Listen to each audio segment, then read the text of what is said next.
And then I saw the Parthi Baba photographed, as devotees put big photographs up in their shops and all. Yes, they do. And I saw it and I said, what a hoax this man is.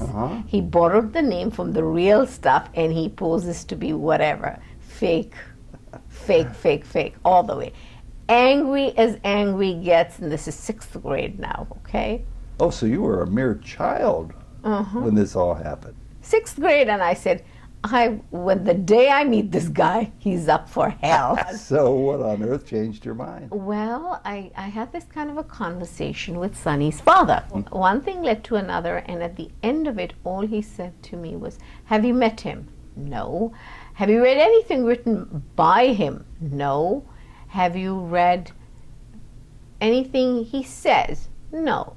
And so he posed this hypothesis, if you may, to me that what intelligent human being makes a decision without first getting to know somebody?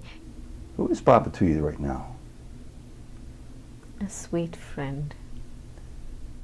To me, when Sai Baba came into my life, one of the key ingredients was, what would my father think? And the body's father went to Parthi. Very first time was pulled in, first day, first darshan into the interview. I asked my father, so what do you think of him? Dad turned around and said to me, I sat there and I wept when he walked towards us, and I couldn't stop weeping.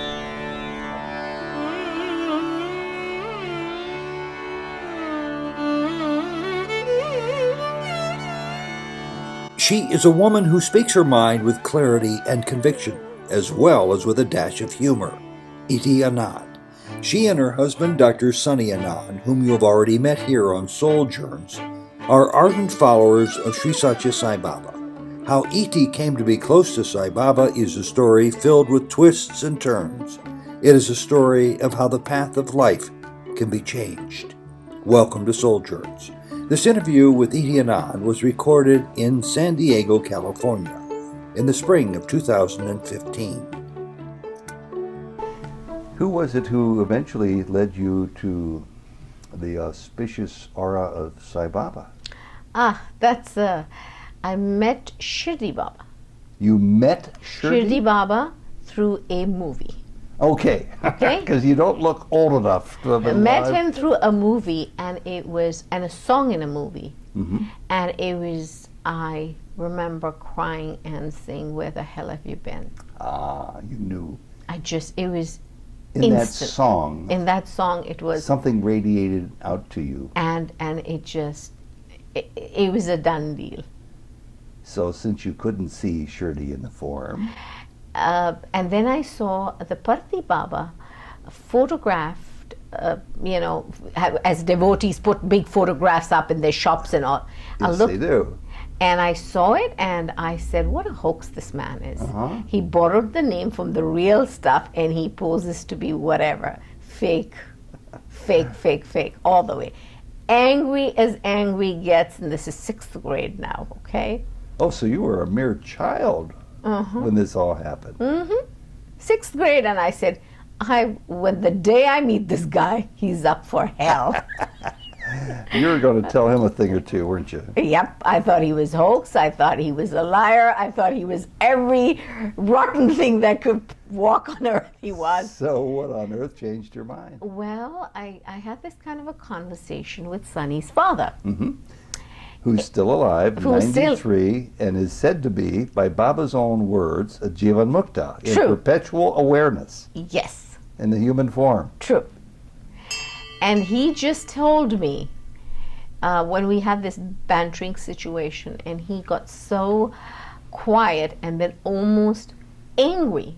He said, have you met him? No, he just said, don't talk about things you don't know. And it made me very, very angry, because Sonny's dad I've known from childhood, and this man had never even raised his voice at me, leave alone be angry.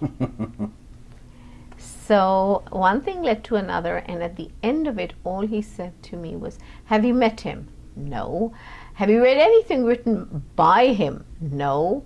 Have you read anything he says? No.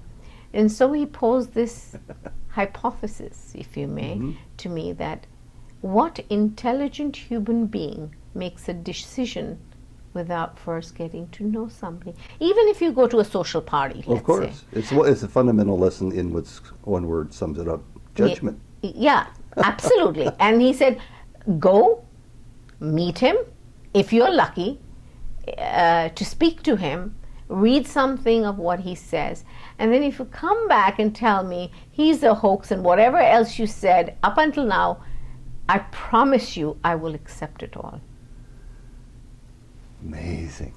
But go read about it. So the very first book that was given to me was The Ultimate Experience by Phyllis Crystal. And at 101, she's still Going telling strong. those stories Right. and sharing them with people as she hops on jetliners and flies around the world. So True. something in her understanding of Baba finally came through to you, apparently. Well, I could never call him God or Avatar. In the beginning, just started, people say you are.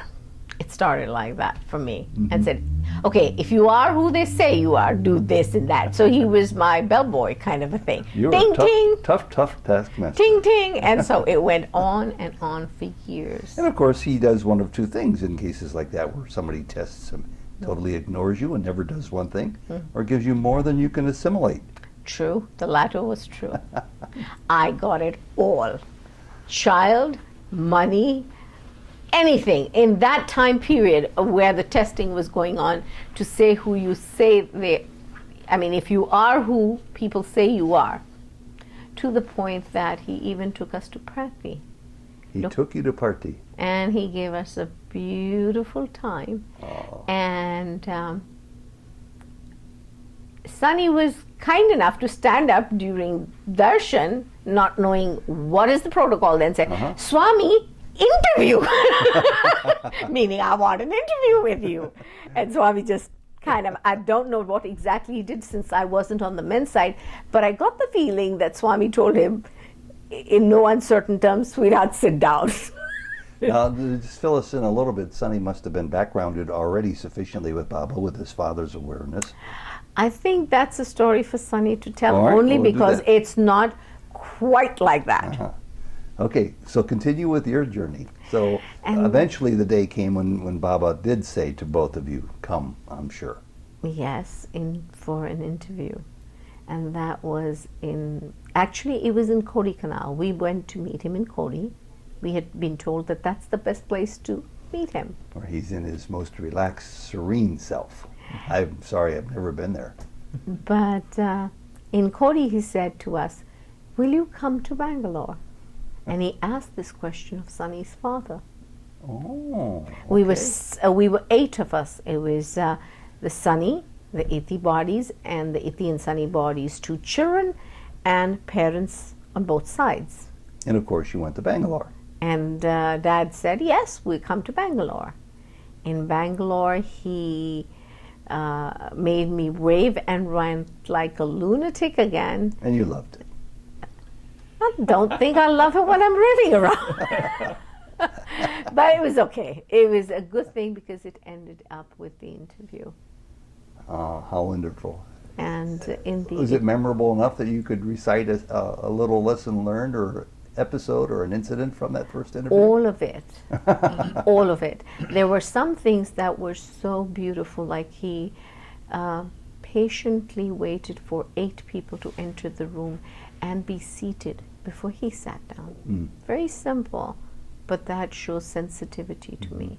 Whether he did it or anybody else does it, sensitivity to be aware that someone else could need something, and that if you sat down, then you're not in full alertness to be of service. You would have to move out. So that was one aspect. The other aspect was the mother body of Iti had seen that Swami never put his hands on women and blessed them. And she said a prayer, well, Swami, if everybody is equal to you, then why is it that you're biased to the men? It wasn't said vocally, it was said through the mind space and heart space. Well, I know somebody very close to me, not myself, who said something similar, and Baba immediately responded the next morning by inviting her to an interview.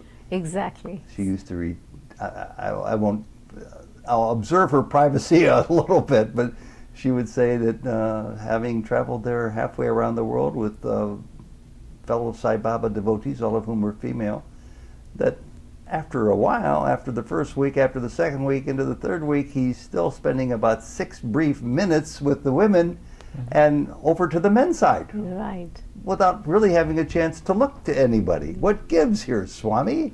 Yes. So you must have done something similar.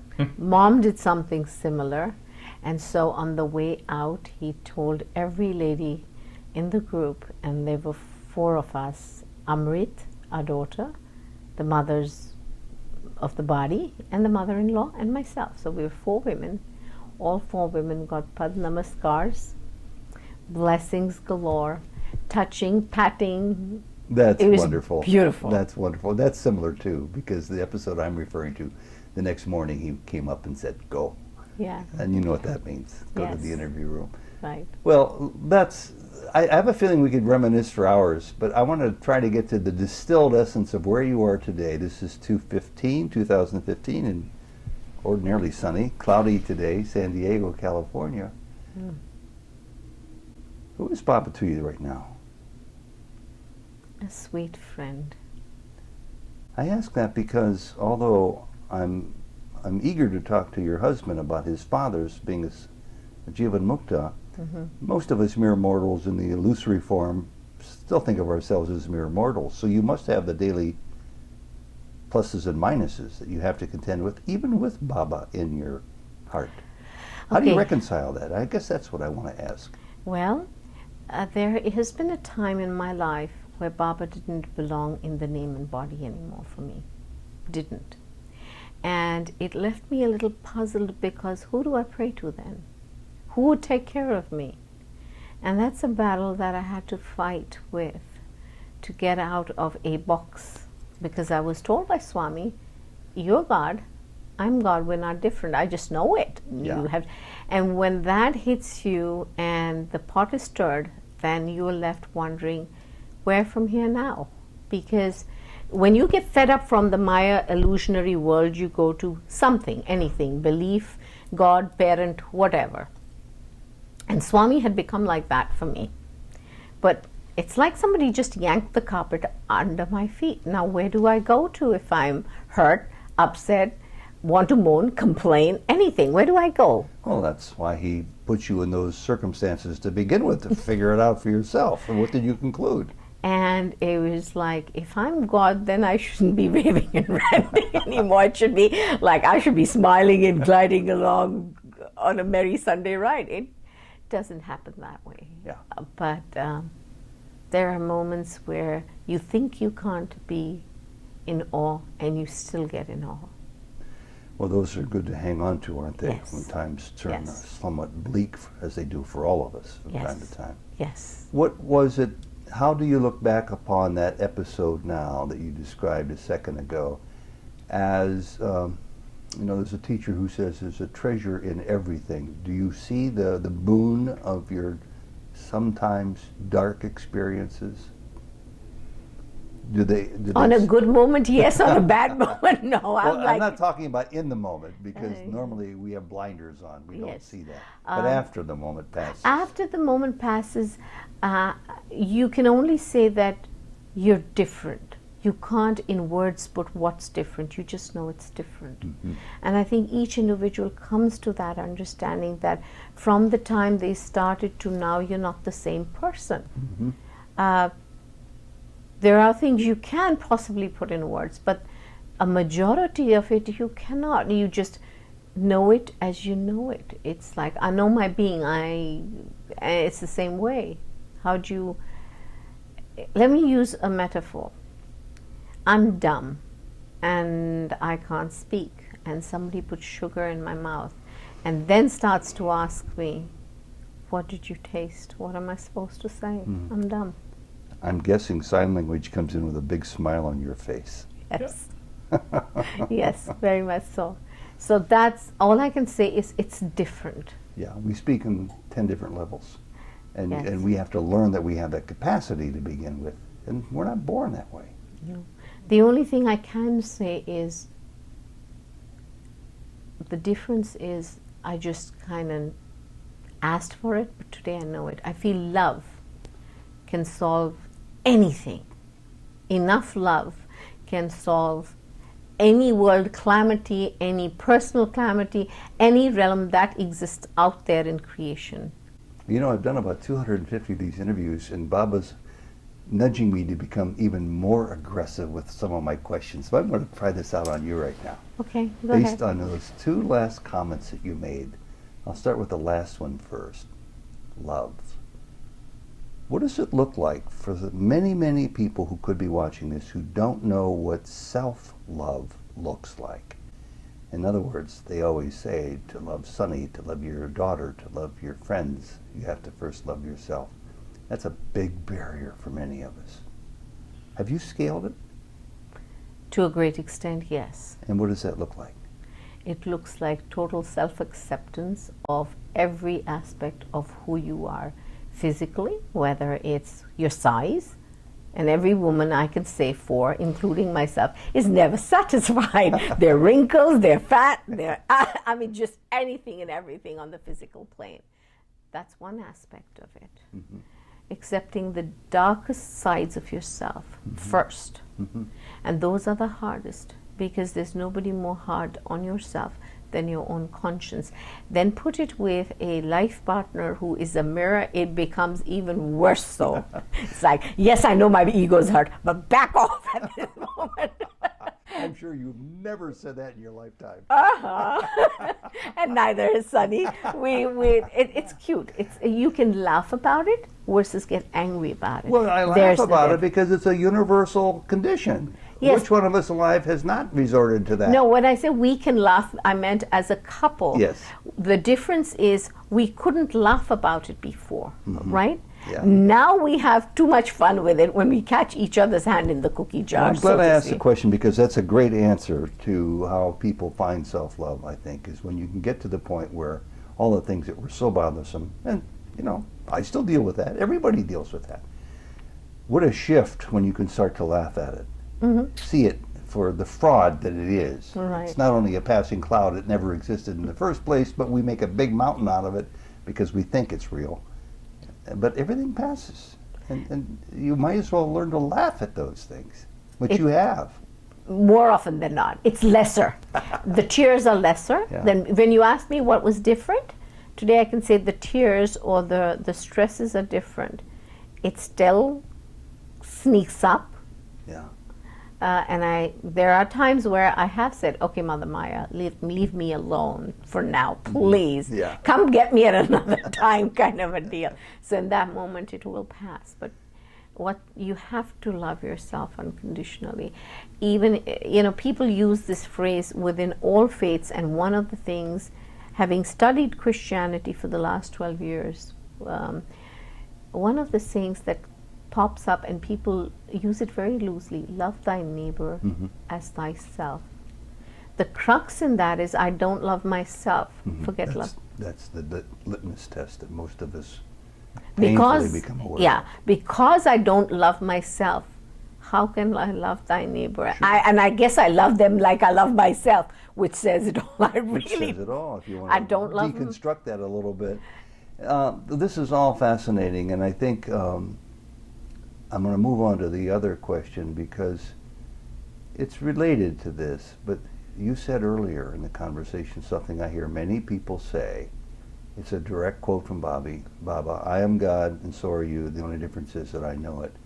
And you've heard that enough times that you've indicated to me that you now know that about yourself as well. What I'm really, and this is the tough part of the question, I have people say this to me, and I have people who are quite elevated as teachers of the spiritual path to say this. Are you sure you're not just mouthing words? Are you sure you're not just repeating a slogan that you want to live up to and become one day? Do you feel you are that now? Talk a little bit about that, because that's a big one for a lot of people on this path. Okay, when you start out, you have to start out mouthing it. Just like anybody who says prayers or anything, you start out studying anything, kindergarten, ABCD, ABCD, but it falls into place when it is required at a later stage in your life. So too is the same way. You start out by mouthing it, and that's all it really starts out as. Then you start trying to behave like God, and then you do start behaving like God, because when you look at people, you share love, you look at them, you smile at them, they smile back at you, you see your own image in their eyes, and somewhere there you start living it. But you start by mouthing. You just have to. And how far down that spectrum are you? Certain moments, absolutely. Certain times, not so.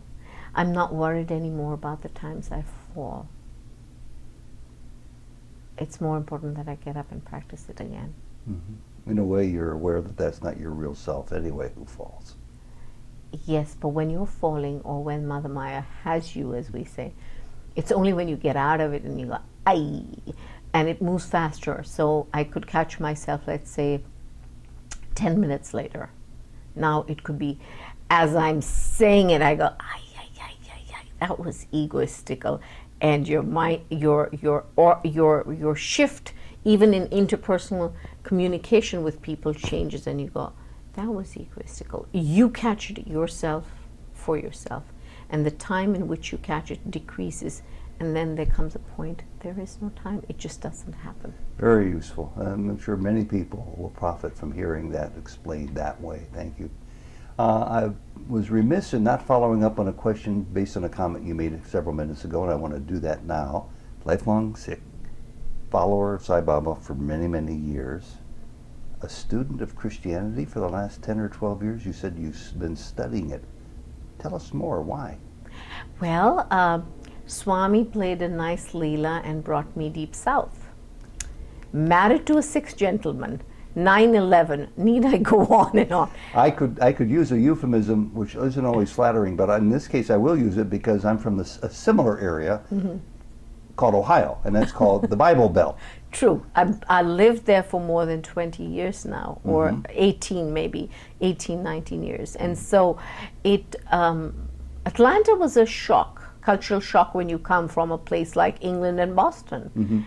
But it wasn't too bad till we reached Little Rock. Well, yeah, Atlanta's a little more cosmopolitan than smaller, nice cities such as Little Rock. Right. Or Canton, Ohio, where I'm from. There's somewhat Different. There's a difference in the cosmopolitan understanding that we all have about our lives. True.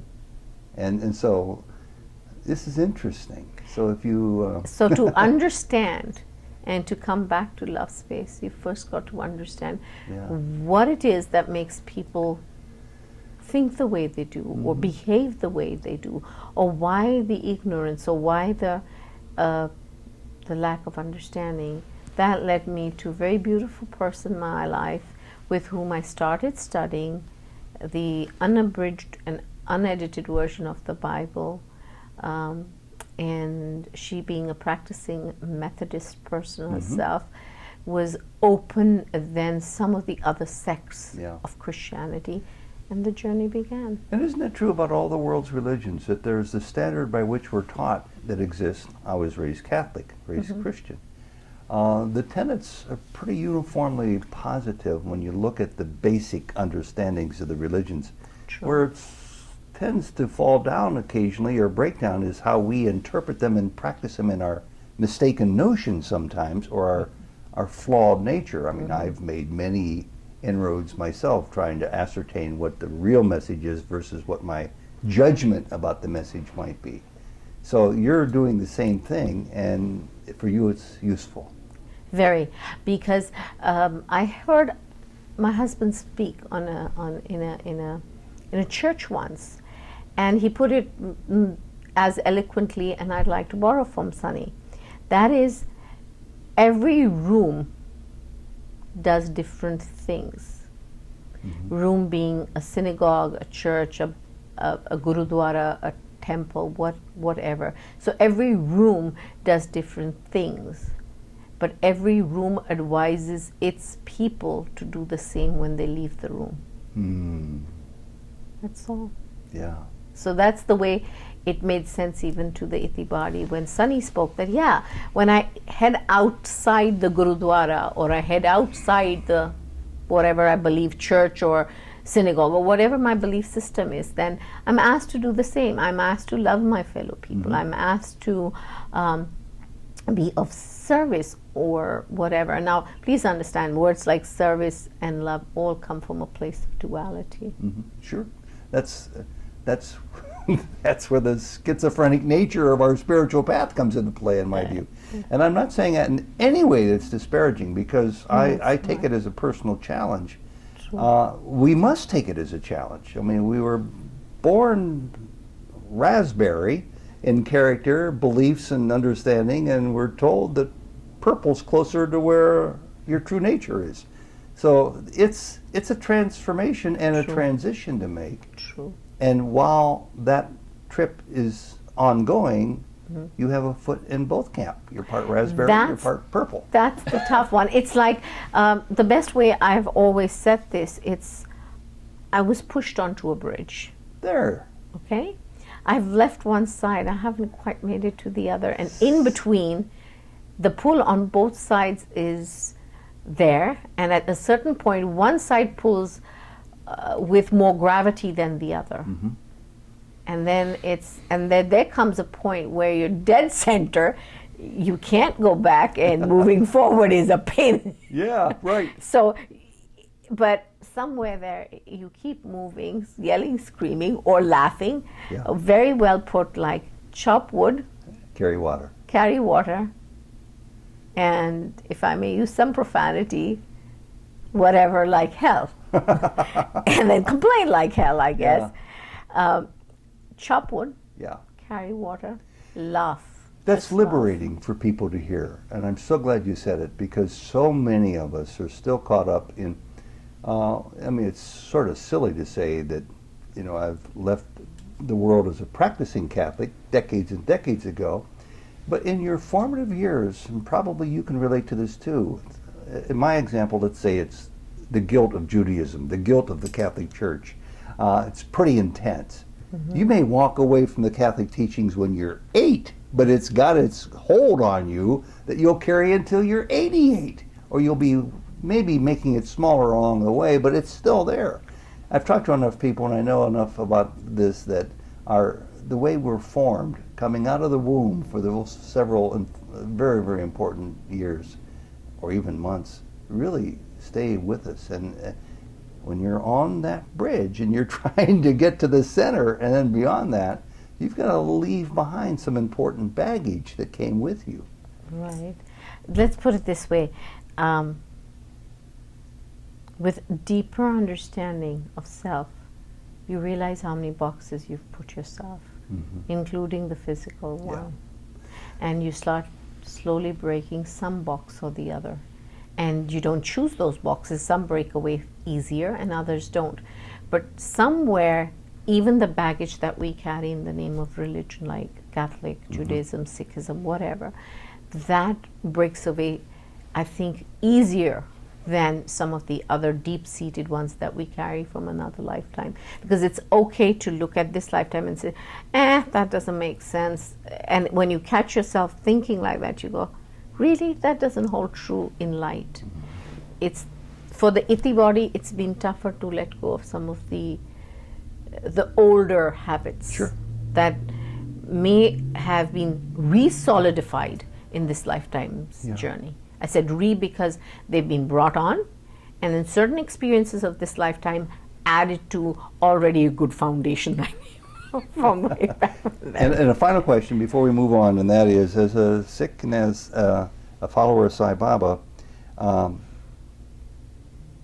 how did you deal with people looking down their noses at you, seemingly leaving one for the other, or did that never occur to you? Did you have any judgments made of your own spiritual understanding or practices? No. I think for me, in a woman's body, uh, the father was I was Dad's baby, blue-eyed girl, never did any wrong. And you couldn't, no matter what you decided to become. And to me, when Sai Baba came into my life, one of the key ingredients was, what would my father think? Mm-hmm. The I'm sure you found out. And the body's father went to Parthi. The very first time was pulled in, first day, first darshan into the interview. Oh. And when we got talking, I asked my father, so what do you think of him? It was like an excitement and yet a little fear, like what would the dad I hold in such high esteem make out of it? And in there was the liberation for me. If after that I never cared what anybody said, because Dad turned around and said to me, I sat there and I wept when he walked towards us, and I couldn't stop weeping. How beautiful. And he said a second thing, which has always stayed with me, and I've always held true to it. If you say anything, it doesn't change who it is, who he is. Mm-hmm. If you don't say anything, it still doesn't change who he is. What do you want me to say about him? It was beautiful. Iti, thank you very much. This has been just wonderful.